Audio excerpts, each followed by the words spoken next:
Please. I am on. Hallelujah. Look how quickly I got on tonight. Glory to God. Huh? Telling you that clean living pays off. Yeah, I just turned it off. But I'm back on now. So here, you hear things over the years when you're in the ministry and around the things of God for as many years as we have been. But what came up in my heart just a few minutes ago, just so you'll be aware of this, we are a river in this desert, and you are a part of that in this river. We are a special place because there are special people who God has drawn and is going to continue to draw to this house.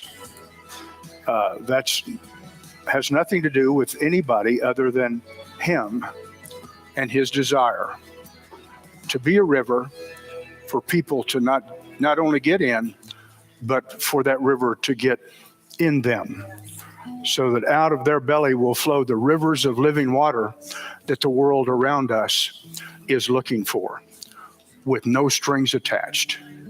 That's the thing about our Father. What He did it with no strings attached.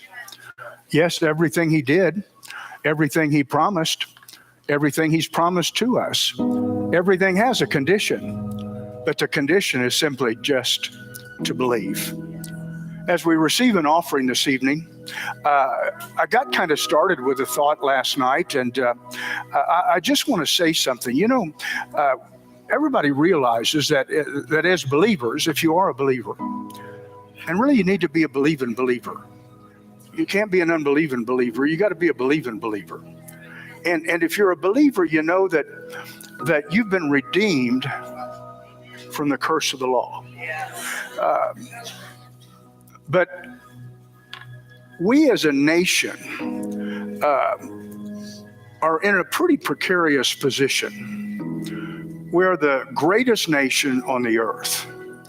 We've been the most blessed nation on the earth.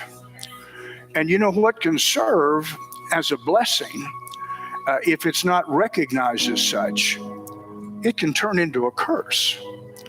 You see, we can become so enamored with our system and our world and what's available to us that in many parts of the world, they don't even dream about.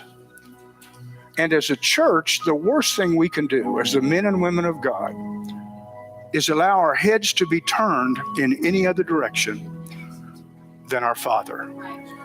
And when it comes to the things that He's instructed us to do in His Word, for us to be so presumptuous, so foolish, to have the audacity to think that God has directed us to do anything for His own personal gain is absolute foolishness.